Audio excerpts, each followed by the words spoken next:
You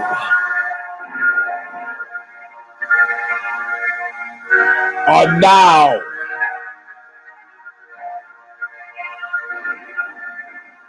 about to witness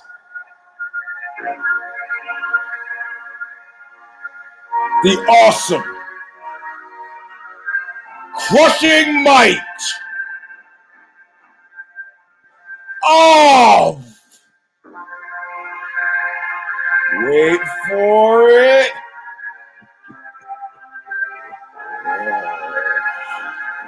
KNUCKLE!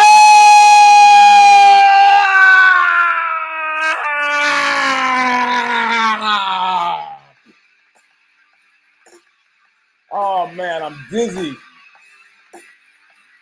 I suppose you guys are not veteran enough to remember the time I actually passed out on the air. Back when Knuckle Up was a part of combatmusicradio.com.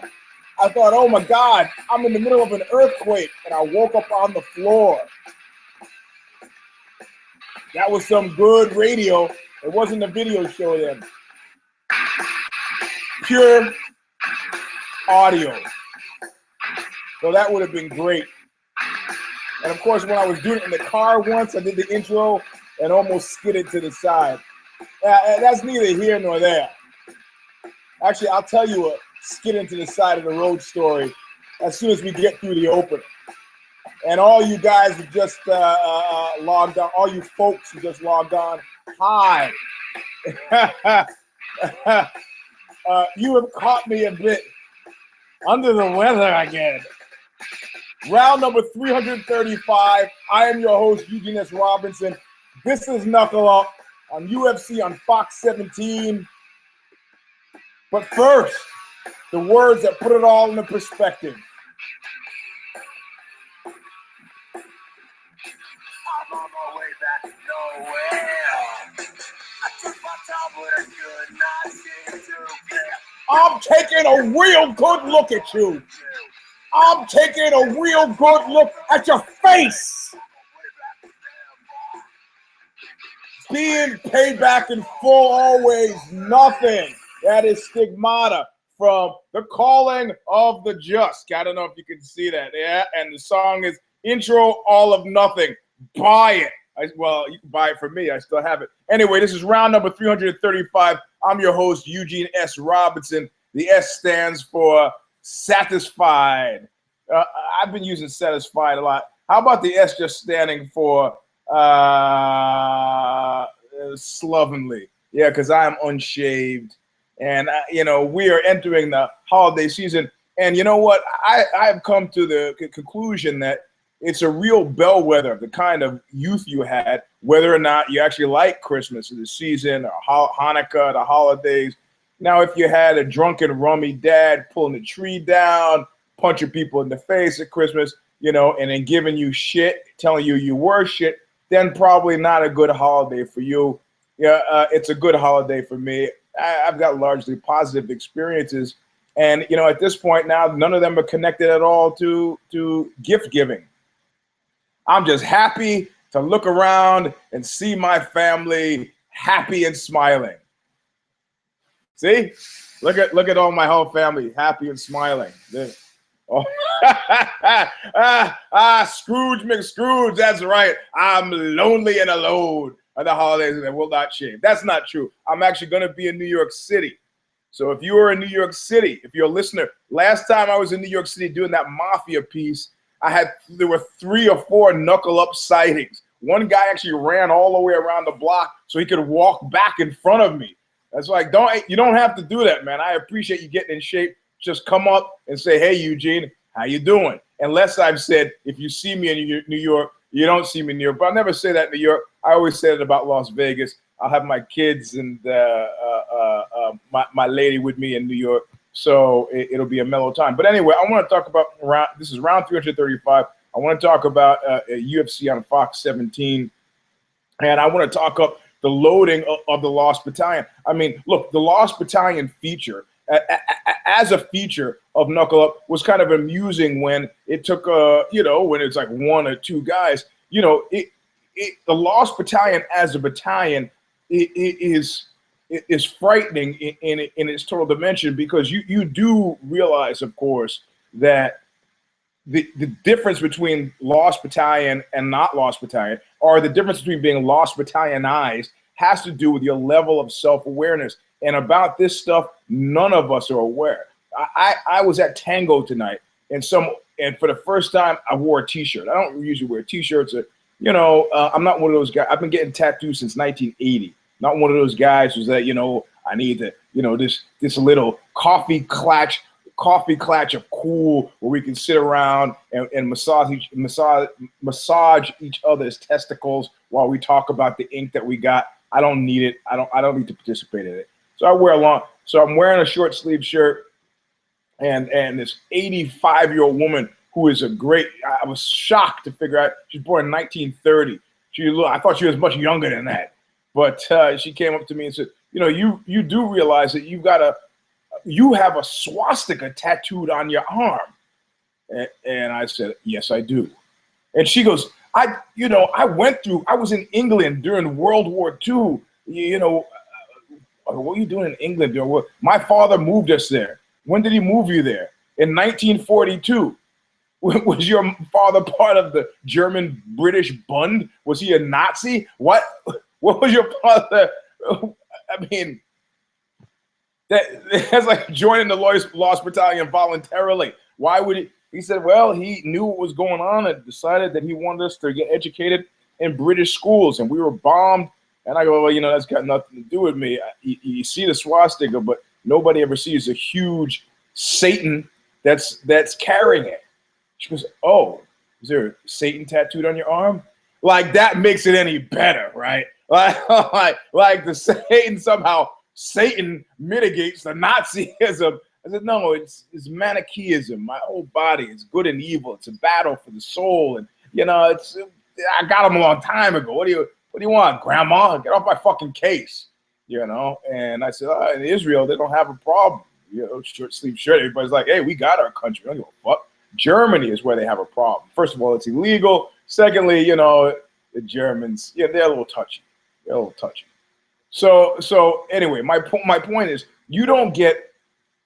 I mean, the Lost Battalion is something that this woman started talking about 1942 like it was yesterday, and that's what she said. She goes, I was 12 in 1942. And you got to understand, the symbol means something very different to me. I remember looking up at the sky and seeing planes, and then friends being. I said, yes. It's. I'm not caught up in symbolism. She goes, but this is not symbolism. This is a reality for me. And then it dawns on me that nobody is ever ready for the Lost Battalion. So in other words, to understand the nature of being Lost Battalionized, you have to be particularly self-aware. For example, I don't think Joe Lazan is in the Lost Battalion.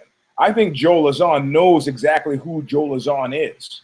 Okay, that puts him in the Phantom Toll Booth, and Joe Lazan goes, "I'm Joe Lazan. I'm in the Phantom Toll Booth. Maybe they'll call, maybe they won't, but I'm not being fired, and I got health insurance." All right, good for you, Joe Lazan. The reality of it is that nobody sees it coming. And I'm not talking about guys who get in the cage and fight for a living. I'm talking about me, and more importantly, I'm talking about you. We never see it. I tell you what, I'll give you an example. Last week, I rolled with Kogan. Now, you've heard he's made an appearance, and he used to manage Nate and Bob Sapp, Nate Diaz and Bob Sapp. And now he's like some executive at Bellator. He won't even talk to me about fight. Well, he didn't want to talk to me before, and then he came on the show and talked smack about Eddie Alvarez, and then his phone was blowing up because people actually listen to your fucking stupid show. Yeah, they actually do. And so last week I rolled with Kogan, and I felt bad, right? He used to just beat me up on the mat. Purple belt under hoist, good. And so last week, he's like, oh, man, this is like my fourth time coming this year. he's been avoiding me. He's not so strong as he used to. I was like, okay, what? We'll go easy. We'll go light. I can do that. I can actually do that because my fingers are still this finger. This finger is still. You can see the knuckle is swollen. I got it caught in this guy who had his first MMA fight. And I was building his confidence. I got it caught in his shirt, and so I thought it was just a knuckle popping, or like you crack your knuckles, but apparently, my hands it's slightly different. It's swollen right around here. So I'm fine going light. So we go light, and I'm being nice. I'm being gracious, but it's clear whatever steps he had on me are lost, and he feels the need to explain it. And he's like, well, you're coming every day. I'm 4 times a year. And I'm like, yeah, I'm saying, man, we're just going light. So today, we start, let's roll. I go, yeah, sure. And, I outweigh the guy by about, 50 pounds. I'm like, all right. So I sit down, I take the bottom position, and then I fall down. I fall to my side. It's like I'm practicing my knee shield. I want him to take the knee. And the buzzer rings. Kogan goes nuts. Leaps on my leg, slams me in a knee bar, almost breaks my leg off. I tap it. I go, the fuck are you doing? What the fuck are you doing? And then I spent the remaining 5 minutes and 40 seconds just punishing him, but not tapping him, but just punishing him. And but when I punish, it's in a really infuriating way. Because I'll do something like, and then I go, oh, sorry. Sorry. I could do that 5 times in a row, and I'll say sorry after each one, and I'll mean it. But the point is this: Kogan wasn't attacking me. Kogan was attacking that clock in his house that does not run backwards. And concurrent to this, let's Tommy M. I don't know that he wants his name used on the show. I haven't even dealt with this with him yet. He puts a post on Facebook and goes, "That's it. I'm done. I'm quitting jiu-jitsu. I'm a purple belt for 5 years. I fucking had it. I'm out. I'm out." It's like old cars. Like, I got a 65 Chevy. I'm a fan. All the guys I know who are fans of old cars, one by one, they drop off. I know a guy who's had an old pickup truck, muscle carved out, tricked out. And that guy worked on that thing for 15, 16 years, just like I did the Chevy. And when the thing came off the line, he looked at it and was like, BB King, baby, the thrill is fucking gone. And he put it on Facebook and sold it. I tried to talk him out of it. I go, you can't do this. But he did it. He did it because he had to do it. Why? Because he's not lost battalionized. He is self-aware. And what he is aware of is the fact that now at the age of fucking 58 years old, it's taken him so long to work on it. He looks like he looks ridiculous, Drive. And I'm almost at that point with myself. Like, come on. Boy, come on. My wife is 32. I'm 53 fucking years old, and I'm driving the 65 Chevy. Yeah, some people might, say that that's called a midlife crisis. I said, no. I had my midlife crisis at 28. Forget about that. Forget about that. So the reality of it is, that's not connected to our job. That's connected to our lives. Were it to be connected to our job, it would be connected to 2/3 of what we spend our time doing. Your hobby, your job, your life. These are things that are inescapable. So, while it's easy to say, oh, well, these guys should have a level of perception should be high enough that they should have an awareness of. No, man, nobody does. Nobody does. This 85-year-old woman, soon to be 86-year-old woman, she thinks about 1942 and looks up in the air and sees planes with swastikas on them, Nazi planes. And if you just start viewing, you have no idea what I'm talking about, stick with it. So, you're lucky the show is not in smell-o-vision, because every single cat in this household has just taken a poop. And which is now wafting up while I do the show. It's putting a hurting on my nose. I should put little earplugs or nose filters in my nostrils. In any case, so that's what happens. That's what happens. You don't, and this is why, I say I watch the shows, and I analyze. Then after I sleep on it, and I wake up, and then I come to how do I feel? And I have to tell you, my state after this UFC on Fox 17 is more depressive than not, because we're all Italian, baby. I'm driving a 65 Chevy. I'm doing Brazilian Jiu-Jitsu with guys who are 22. You know what? Nothing can soften the hammer and coffin. That's what I'm saying. That's what I'm saying.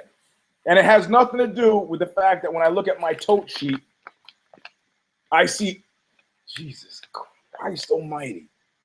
I see, hey, man. Oh, here. You asked for him, you got him.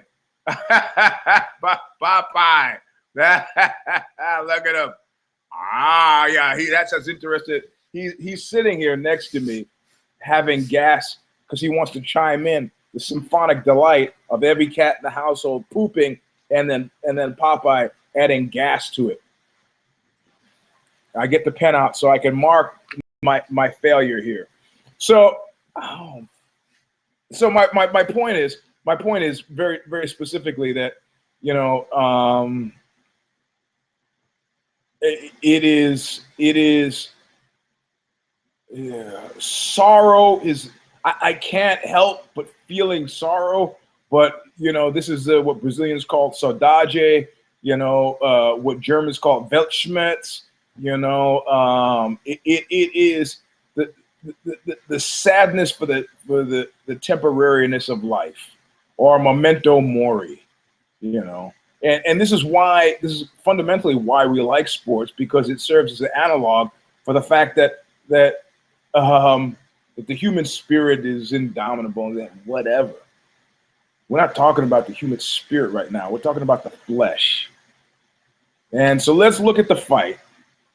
If I can do this through the watering of eyes. And I'm going to start at the end because presumably you have all read the news, and I'm not, this is not news, this is commentary.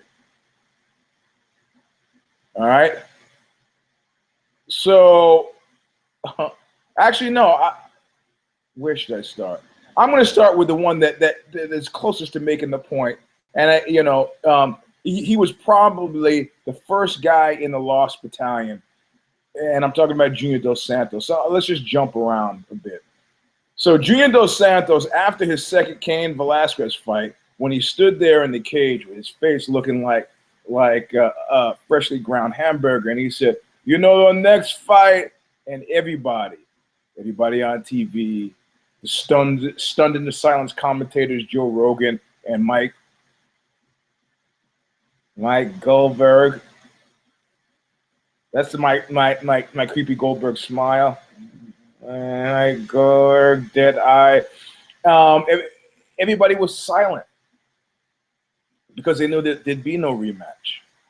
And then it dawned on me that quality of being Lost Battalion, it's a quality specifically of, like, they have this movie out there that you should see. It's called Son of Saul, about the Sonderkommando at Auschwitz-Birkenau. And these are the guys who, the Jews who were engaged in Nazi transference of guilt, had the Jews, look, your job is to hustle them in those fucking gas chambers.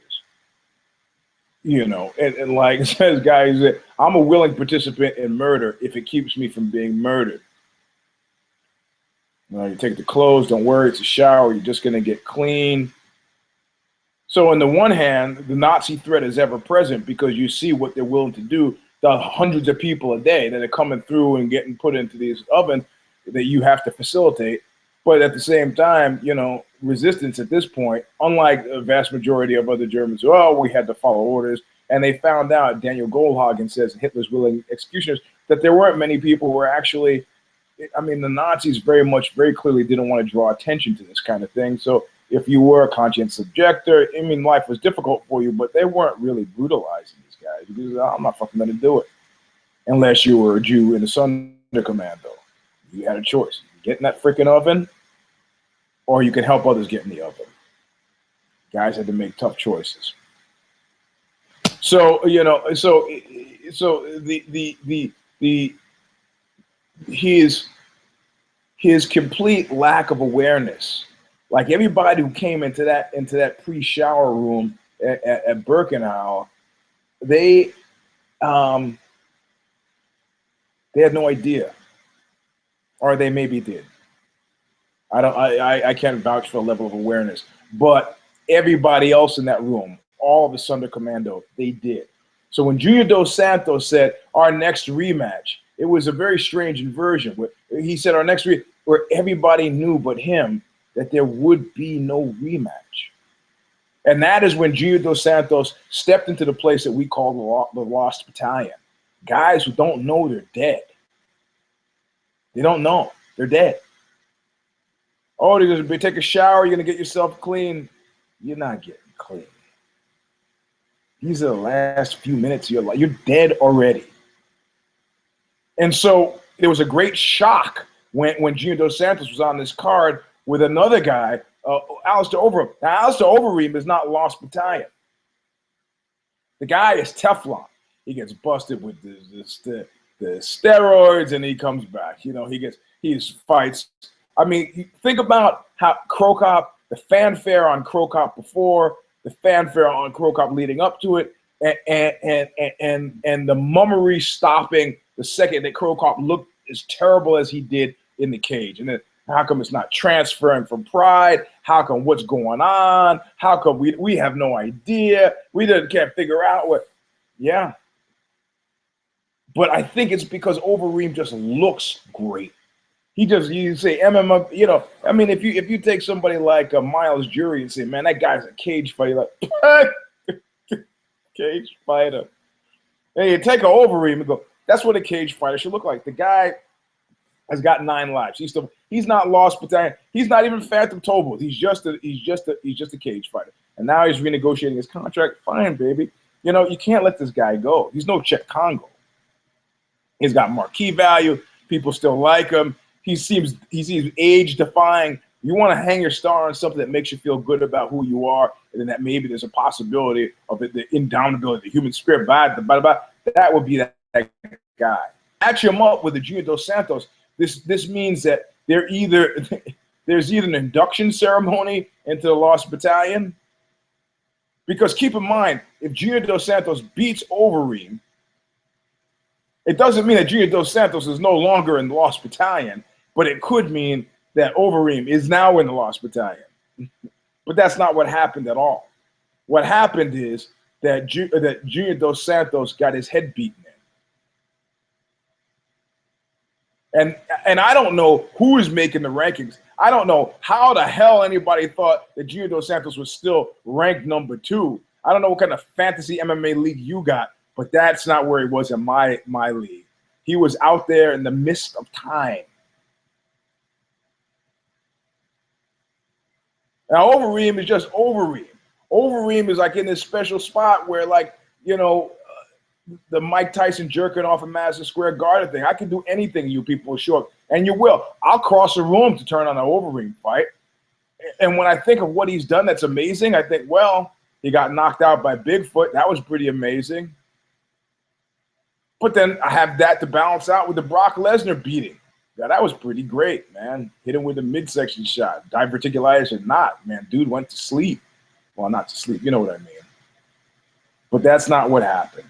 What happened is Junior Dos Santos gets a Junior Dos Santos, who incidentally I picked to win because Overeem is almost like a gift for me now. I love this guy. I keep picking him, and he keeps confounding it. So when I say some guy's a gift, a guy I can't trust, I'm not saying that he's fundamentally untrustworthy. I'm saying that he and I are not working well together. I say left, he goes right. I go right, he goes left. I'm not the boss of him, but I can't trust him. That somehow the way the fortunes are working, he and I are not lining up the right way. It's not working. So I picked Junior Dos Santos, and Junior Dos Santos loses. We always knew he would lose, but never quite so spectacularly. Yes, the haircut was good. It was a good idea. It makes him look about 5 years younger, but you know what doesn't make him look 5 years younger? Laying on the canvas, staring at the lights in the ceiling. His position as a leader of the Lost Battalion is solidified. And the only reason we're talking about this on this show is because there are a lot of people in the Lost Battalion now. So what does this mean? This means Overeem moves up the ranking. Overeem is still somebody that people want to see fight. Honestly, honest to God, if Cain Velasquez, and I haven't made my pick on this one, but you know he's a friend of Knuckle Up. If Cain Velasquez loses to Verdum in the second go around, it doesn't mean that Cain goes to Lost Battalion, because Cain may have an awareness of, hey man, the road is turned. You know, I'm only here to be a champion. But now that I'm not going to be a champion, do I want to retire, or do I? Hey, you know what? I'll fight Overeem. I'll take that guy. That looks great, and you know, bank. Overeem makes a lot of money. Now, I don't know if he puts asses in the seat, but he looks great, and people want to see it because he just you know, it's got marquee value. So it's worthwhile keeping Overeem around. Overeem is talking about a title shot. He's talking crazy. But it's closer. It's more in the realm of possibility. And Goldberg of all people brought it up and said, you know, yeah, the guy's actually submitted a fair number of different people. He's no one-trick pony necessarily. But so I'm coming out of this fight, and I'm not doing this in order, but I'm doing it in order of intensity. Because I'm feeling very keenly, Gio Dos Santos, you know, I'll be back. You know, you get into a street fight with some guy, the guy says, I'll be back. You say that as your car is driving away. You don't say that while you're standing there. I'll be back. Oh, you're never coming back. As long as you're standing here and I got my, don't say it from down the block. Don't say it while I still got my hands on you. So I feel the milk has curdled a bit. But okay, all right, so fine. Now let's back up just a little bit, because that was a co-main event, and we could talk about the main event. Rafael dos Anjos and Donald Cerrone. Now, I don't feel bad about Donald Cerrone losing. But suddenly, when I'm looking at the tail of the tape and looking at how old Donald Cerrone is, and I'm see Donald Cerrone going, getting fucking knocked the fuck out in 1 minute and 6 seconds, I'm starting to think Diana Ross. I'm starting to think, where does the road turn? And I'm starting to think suddenly, like, he's never coming back. The Cowboy had the blast. I mean, Eugene, you're being overly negative. You can't nattering nabob of negativity. You got to realize he just had one stumble. He came off of 8 wins or 9 wins or whatever. And he just had a stumble. He's not far but finished. He's like, I'm just asking you to look like we're in the boardroom. We got the whiteboard out and we're charting dudes' fights. We're charting the fights.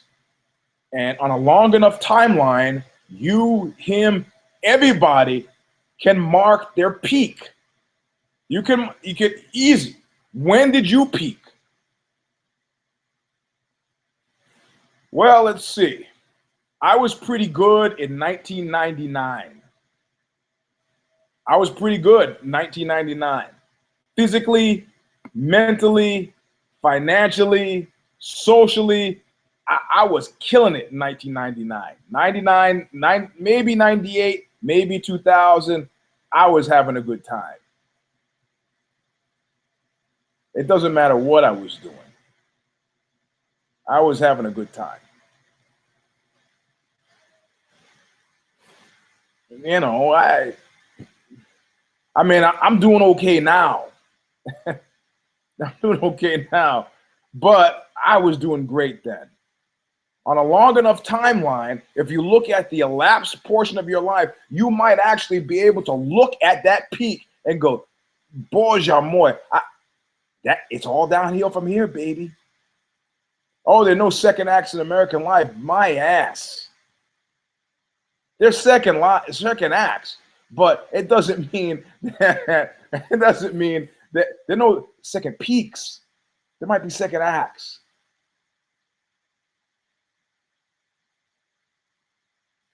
So I'm starting to think Donald Cerrone. I mean, what the fuck? 1 minute and 6 seconds?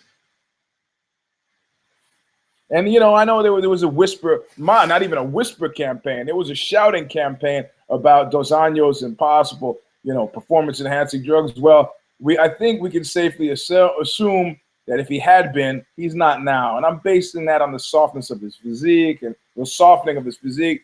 He still fought like a man possessed.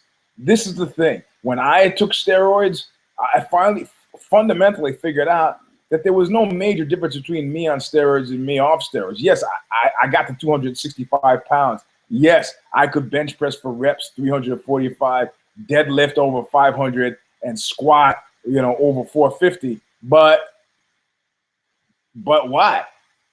You know, but I could also do that when I wasn't on steroids. So what? I mean, it just depends on the character involved. The guy, this belief in himself is good enough. So, you know, Dos Anjos is there. You know, when a guy shows up, Cerrone should have looked, and when he brought his wife and his kids, he should have known, I'm not beating this guy. This guy, he's Brazilian, has no intention of having his kids sitting there in the seat crying. No way. That's confidence, baby. Because you know, yeah, nobody who had their kids see him get beat could ever say, yeah, I was pretty happy to have my sons and daughters see me get my head beaten. And it's my kids came to one of my first jiu-jitsu competitions. I took the gold in my division and second in the open. And this guy, Eric Manini, beat me. And my kids came up to me afterwards. Dad, why don't you win? You know, keep in mind, this is not my kids not knowing what's going on. My kids are doing gymnastics and horseback, you know, vaulting, which is gymnastics on horseback, and they're like even wrestling, state champs, national champs, international champs. So I'm the little red caboose, which is what they used to call me in elementary school, because I'd be talking so much and not getting my work done. So Cerrone, you know, I'm thinking that in literary terms, what I saw with Junior Dos Santos and Overeem is a foreshadowing of the fact that not only that, it caused me to stand up, turn around, and look back on all the fights that we had seen that evening and go, fuck. I mean, Cerrone might not be done. I guarantee you, he is not aware of the fact that he is done, but he could very clearly be done. And you know, if I'm going to have to choose between Cerrone being Lost Battalion or not, I'm going to have to choose Cerrone being Lost Battalion, because right now he doesn't realize that he just saw his peak pass. You know, it's like when you're on a train and you don't quite know where you're going and you don't know if that's your stop, and then the train pulls out and you go, God damn it, that was my stop. You know, that thing that happened to you when you were on an 8-fight win streak, 9-fight win streak, whatever it was. It's not going to get any better than that. You know, when I was making $300,000 a year in 1999, and I got, you know, I got a check. Never did I ever guess that was the last check that I was going to get at a $300,000 a year salary. You know, the gravy train is not infinite. So yes, great for Rafael Dos Anjos. He issues a challenge to his challenge reminded me, a buddy of mine was going out with this woman, and she said, because of my religion, she was Baha'i, I can't have sex with you. And he was trying to have sex with her, and then finally he was like, man, this is not fucking working, because I'm not going to have sex with her at all. And he goes in and tells her, I'm not going to have sex with you. It would mean you're a virgin. It would mean too much to you. It would mean much more to you than it would mean to me. So I'm respecting your wishes. And so he'd go over, they'd watch movies, they'd cook and they'd eat and they'd talk, they'd listen to music. And at a certain time, he'd go get up and leave. She goes, well, you know, you could stay here, but no funny stuff. He goes, you goddamn right, no funny stuff. I'll sleep on the couch, thanks. And she didn't believe it. And then like in a few weeks, she was like, She's like pawing on him, and he goes, you know, we talked about this. You have to stop. She's like, what? And then she became crazed. She was attacking him, trying to get his penis out. And he was like, no, No, the tables had complete. If you don't stop it, I'm gonna have to leave. The tables had gotten completely reversed. And he was like quoting Bismarck. He at me, damn, it feels good to see people up on it. Fuck that. I got too much to live for. I'm a promise keeper. So Rafael dos Anjos is doing the same thing to Conor McGregor. Conor McGregor, you better stay. You better stay where you are and don't try to come up to lightweight. Really, what he's saying is, come on up to lightweight, please. Come on up to lightweight, please. You can make, please. Look, you make us rich. You make us rich. No. Come on. No. Come on. No. Come on. I got it. Genius. Princess Bride level of genius. Double think. Anyway, RDA, not Lost Battalion. Cerrone, fuck it. Lost Battalion. And what was he doing with the monster logo on his helmet, on his cap, his cowboy hat? What was that about? I thought it was Reebok had a total, this is the thing. This is where you can't listen to these guys. So I thought it was a total buyout, total sponsorship. You could have come in with any gear. What, he just stuck that sticker on his hat in the dressing room? Hey, if Joe Silva is trying to yank my skullgame.com shirt off of me as I sit cage side, how come they didn't wrestle that guy to the floor? Anyway, it doesn't make a difference. Cerrone, Lost Battalion. I don't give a fuck what you say. 8-fight win streak. Yeah, and I used to get $300,000 a year as a salary, and I don't anymore. And at one point, I had to have gotten the last check of that salary and didn't know it. Lack of awareness. Michael Johnson. I had to pick. Nate Diaz is a known associate. Nick is a friend of Knuckle Up. Nate Diaz has not been on the show. I had to pick against him because, because I didn't realize that the guy would say, hey, man, I've been out for a while. The UFC sent me a kind of very potent, kind of compelling message, and that's that we don't fucking need you. Like the argument I got into with these guys that I talked about on round number 336, we're like, oh, the UFC doesn't need McGregor. The fuck they don't. She need to wake up and smell the coffee, Jack. Styles make fights. Stars make styles. Stars make fights. It's transference. Conor McGregor's got Mark Wahlberg calling him for film roles. He's on Jimmy Kimmel. Somebody else was busting out some film roles for him as well. Somebody said, Joe Rogan actually said something pretty compelling. He goes, oh, Ronda took the short money. Maybe it's because Joe has just been doing, I think your show has to be going more than 5 years before you get royalties for TV shows. And I don't know that Fear Factor lasted 5 years. And I don't know how many movies Joe has been in. Or maybe the movies don't amount to shit compared to what he gets from his other gigs. But I got to tell you, I made about $150,000 on Leonard Part 6, and I only worked on it for 3 weeks. The worst movie of 1987 with Bill Cosby, and I made $2,000 a week for 3 weeks. $6,000 total. So that means I made $146,000 in residuals on the worst movie of 1987. Now, that has not short money. Do you have any idea what Ronda's walking away with in terms of royalties for? Now, it could happen in a super popular movie. It peaks and then it goes and people don't keep renting it. But Leonard Part 6 is a perennial dog, so people just kept renting it. But she was in The Expendables, the Fast and Furious 7, the Entourage. The residuals that she's getting from this, you kidding? That's not short money, man.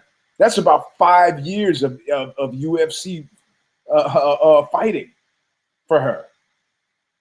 Say she's getting $6 million a fight, just a number I picked out of the air. And she's going to fight a year for the next 5 years.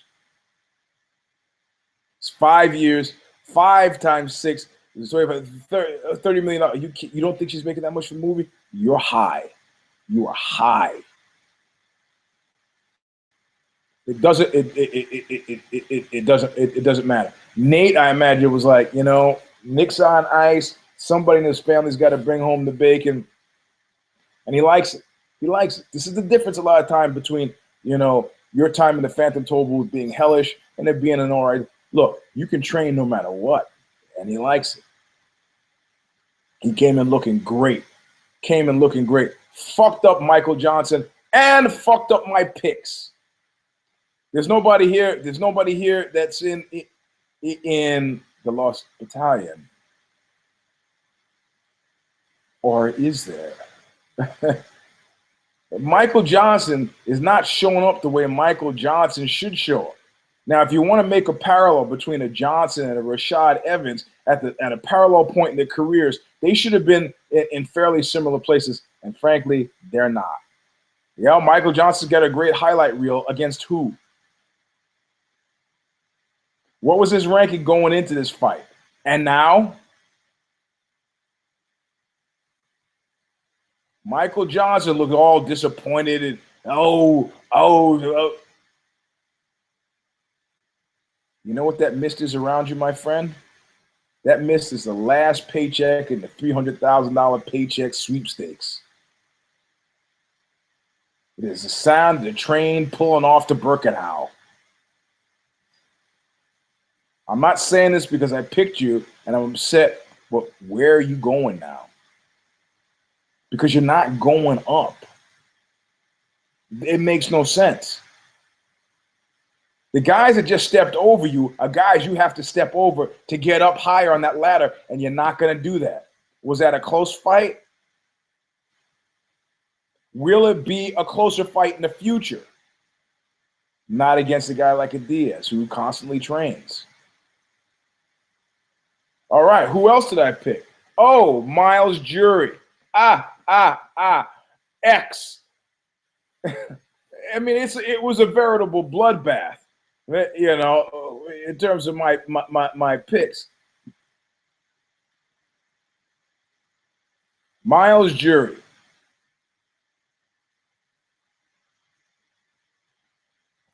Choked the fuck out first round. I mean, what do you say?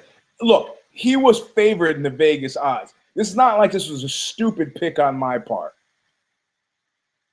He's not Lost Battalionized because he was never anybody who was, you know, Miles Jury shows up, you don't care. He doesn't show up, you don't care. He's Phantom Toll Booth.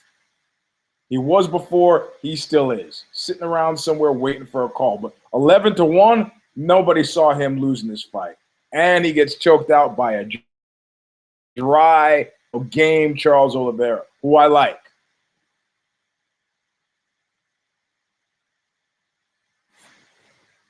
All right, I said I didn't care about Marcos and Carolina Kovacic. Come on, you know what? I'm not pronouncing this name. But I have to say I didn't care about this fight, and I didn't pick this fight by the time I did the Care Don't Care preview. But that's because I hadn't. That's because I hadn't. I hadn't read this great story about Randa Marcos and her life and the Iraqi father who used to beat up everybody in the family and the terrible dysfunction. And I guess that was part of the Ultimate Fighter show, but now she's actually, confronted him and they're doing this thing and getting him. It was a story that, is a story that somebody who's got foul relationship with his father, you might be able to appreciate. But she got fucked up. So I didn't pick her. But I would have picked her had the Care Don't Care preview came after I read that article, and she lost. So yeah, I might have an overridingly negative take on things because right now I'm 3 down. CB Dollaway and Nate the Great Marquardt. My last memory of Nate is the steroid pop, first time, the second time, the tearful news conference, the whole bit. And like Charles Bukowski said. I fundamentally distrust any fighter who crosses himself before he gets in the ring. And Bukowski is a boxing fan. I think the guy's going to lose. Marquardt is, I don't want to call him a religious lunatic, but I think, you're talking in public forum about your religion. It's a lunatic. It's like talking about your socks. It doesn't make any sense. It's something that's intensely personal. I don't care. I don't care what you dreamed last night. Unless you dreamed that I shouldn't get on an airplane or that I should buy a lottery ticket, I don't care. I got to straighten my legs.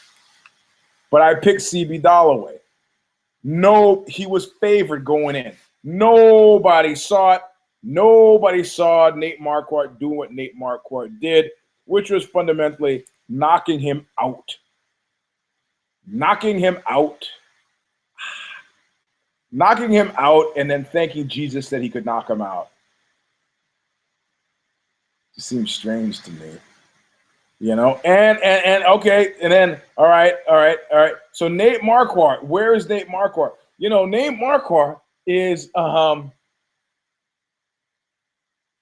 Nate Marquardt is also a lost battalion. But what he did, by beating CB Dalloway, he doesn't get out of the battalion.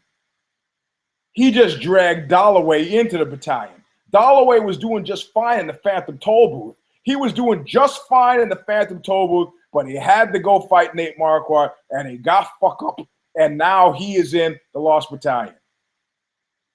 Which you called the she went to Sean Shirk. I remember right here when Sean Shirk was training at AKA, he's like, fuck, I'm too good to be taken casually by people, you know, who are above me to fight, so I don't get the fights. And I'm too good to fight guys who are on the way up, who want an easy ride to an easy payday maybe. So I'm just kind of stuck in this weird, yes, buddy, it's called the Phantom Toll Booth. And CB could have just stayed there just fine. But he was dragged from there. You know, he was inducted into the Lost Battalion in the most hateful of ways. And he kind of sat up, you know, and Marquardt probably whispered to him, Jesus loves you, brother.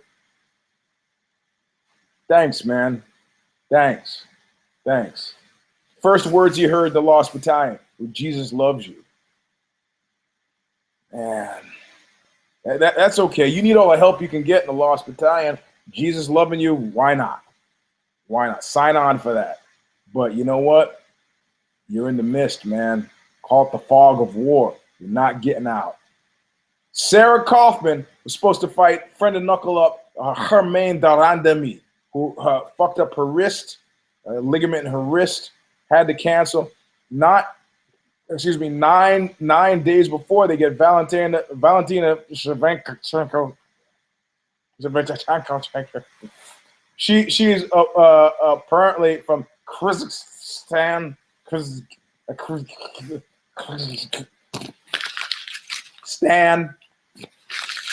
Stan, by way of Peru. I'm not understanding any of that. I don't know. But if you pick Valentina Shevchenko, I'd be very surprised because I didn't pick her. But Sarah Kaufman, I got bad feelings about Sarah Kaufman, and I didn't want to trust her. I said that she was a geek, but I feel Valentina Shevchenko, man, it was a clinic. It was a clinic from top to bottom. She beat the fuck out of her. And now it turns out she trains with Holly Holmes. Oh, my God, she was great. She was great. There was a glimmer toward the end that Sarah Kaufman had, but that's less important than the fact that Sarah Kaufman could very easily be now the first female inductee into the Lost Battalion. Where is she going to go? What is she going to do? The Rogan even said, she said this is a make or break fight for her. Guess what? It's broken. But nobody wants to accept it. Sometimes it's not lack of awareness. Sometimes it's just, you're resisting awareness. I'm fine, says the guy with the broken leg. We're going to win this war, says the guy in the bunker. Everything's okay, America. You know, sometimes it's not. So, meanwhile, Valentina was cute. She's cute as could be. She gave a cute acceptance speech. She got a cute little accent, and then she did a little dance, and, you know, she's waved this thing, and she's, like, pretty appealing, fresh new blood. Sarah Kaufman? Yeah, well, when I fight again, and they do that slow head shake. Josh Salmon, a knuckle, a bloody elbow, brethren. I had to pick him. Man, oh man, I love the guy. Look, no. well, let me back up here again. This guy, Tammin McCrory, I love that guy when he fought. This is a guy who was a nerd and decided to do something about it, got tired of being a nerd. I love him because I think about his street fight career. I don't know whether he's had a street fight career, but I'm thinking about his future street fight career because 9 times out of 10, you know, Tammin McCrory says something to me on the street. I'm like, hey, fuck you, man. I'm going to bounce your head off that car. I don't give a fuck who you are, Tampax McCrory. I'm fucking you up. Tampax McCrory. And then, you know, they would just lay me to waste. It wasn't clear. It was almost like that other fighter who just retired, who I was always trying to remember. Man, they always refer in dark terms, shadowy terms to something that happened to him. I'm not sure what it was, but something happened, you know? What happened to him? I don't know. Same with McCrory. And then he gives this kind of, you know, elegy, huh? It's come to that. Elegy. He's giving some elegy for somebody who died. Don't know. Salmon is a friend of Bloody Elbow. I'm not a friend of Knuckle Up. I don't know him, but he got fuck up. And of course, I picked him. So now, if you're looking at this card, of cares and don't cares, I've only got one correct. I don't know if you can see. There are a lot of X's, little asterisky things. I mean, I'm having a very terrible night, but, you know, watching the rank swell of the Lost Battalion is now starting to be, like, I realize that not only am I watching guys go to Lost Battalion, but there's a strong and distinct possibility that I'm in the Lost Battalion watching the guys come to the Lost Battalion. That I'm not watching from a bleacher seat. I'm watching from the marching column. You know, now I don't say you have to be a fighter to be in the Lost Battalion. You know, there's some accountants that don't know it, but they've made their last fucking nickel. You know, there's some lawyers out there who have no idea really what's happening. Man, you become one of those guys. I used to guys, and then suddenly you're there. I told myself I would never be one of those guys after I watched some woman drunkenly regale some guy in 1982, one of the guys who later ended up in Guar at the bar. Man, I used to be punk rock, had a purple mohawk. It's 1982. What do you mean you used to? 77? Where you lasted 6 months?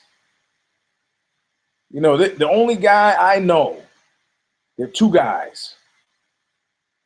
Vinny Stigma from Agnostic Front and Stephen Ielpi from the False Prophets.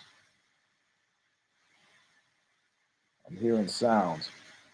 These guys, when I was on the subway in New York at 15 years old, and going to punk shows, these guys are guys that I can see, and they're still in the game as far as I know. So anyway, no punk rock aside, I'm cruising right to the end here. And so I picked Nick Lentz versus Danny Castillo, and Nick Lentz won, but it was a split decision. And then the other, and Cole Miller and Jim Alice was declared no contest. I was afraid to pick Miller because the Millers have been fucking me lately. I would have been fucked by this, you know. But I got a good idea where Cole Miller's going to be right now, and it starts with the letter L and it starts with the letter B because he's old. The clock's not running backwards at any of these guys' houses. And I didn't care. I did care. Cared about Edwards versus Usman, but I didn't care enough to make a pick. But if I had made a pick, I didn't know much about Usman, so I would have picked Edwards. I would have lost that too. Vincent, look at Hater Hassan. Yeah, I didn't care. Didn't have a pick about that. But I tell you, my big move from don't care to care is Francis Ngannou. That guy beat the 21-year-old Brazilian kid, Luis Enrique Barbosa de Oliveira. That guy, he's got the makings of his ground sucks. However, Francis Ngannou, I think is Nigerian. However, his ground doesn't suck as much as Czech Congo's did at a similar point in his career. A fighter he sort of recalls, so he's got time. But I'll pay attention right now because I think I'm always looking for heavyweight prospects, and I thought the guy was pretty good. It's clear to me his ground is not good, but if he's got any of the Czech Congo thing going for him, yeah, I'm giving him 12 months before this guy is. I don't know. I mean, I found his toughness and his hands compelling. And he could just bring up the ground game a little bit, and so there you go. So there we got somebody who moved from don't care to care. We got and we got a lot of X's. I don't think I picked this badly in a long time. I only picked 2 fights correctly. Two. That's bad, but that has nothing to do with my overwhelming, overriding take that nothing softens the hammer and coffin. I mean, if you've been following this sport long enough, you remember the time when you thought Don Fry was the shit. Now Don Fry is just trying to get himself shot. Tell me how attractive my daughter is. It's come to that. I mean, we're the most dangerous man in the world. Like the buddy of mine said, was sitting in the cage side at the UFC. He's not even the most dangerous guy in this row. The hell is he talking about? Ken Shamrock. You know what? Trains all go to the same place. And it's only an issue. It's only an issue if there are no more trains. But the good thing about sports is there are always trains. There was a time which Jim Brown was the shit. Now Jim Brown is an old man wearing kente cloth and beating up his golf partners.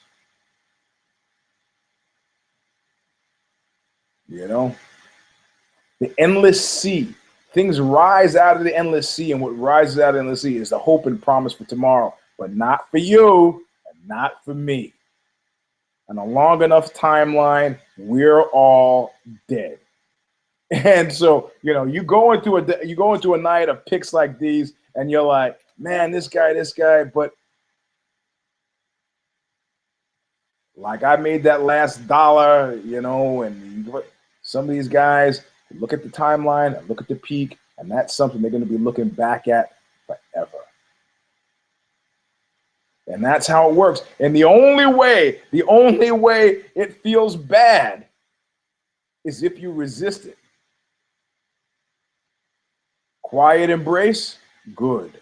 Resistance, or like Charles Manson said, there are 2 ways to get to the cross. You can walk, or you can get dragged there screaming and crying. I myself, though I say I'm going to walk, will probably get dragged there screaming and crying, as evidenced by the fact that I'm sitting at 2 in the, what time is it? Well, it's 2 in the morning, East Coast time. Unshaven, talking to you about guys. It's like, man, let me tell you, that guy's an alcoholic, okay? I was in the bar on Monday. I saw him there drinking. He was drinking 6 hours, He left when I left. I saw him there Tuesday. He was in the bar. He was drinking. He got there at 6 and he drank until it closed. I know because I saw him. Man, that guy's an alcoholic. Oh, that guy's an alcoholic. This guy's lost battalion. That guy's lost battalion. This guy's lost. You know who's lost battalion, Mr. Robinson? Like Mr. Fisher said after he gave out grades of 7s, 8s, 9s on a scale of 125, and he goes, the worst grade and all, and I'm laughing my ass off at everybody. Robert Dylan Snyder, man, you got a 17. You're supposed to be good and bad. And he goes, and now the lowest grade in all my classes. Mr. Robinson, 0.0. 0. And I burst out laughing. I realized it was genius. You know what? That's how I feel right now. Look at that guy, he's lost Battalion. Look at that guy, he's lost Battalion. Look at that guy there.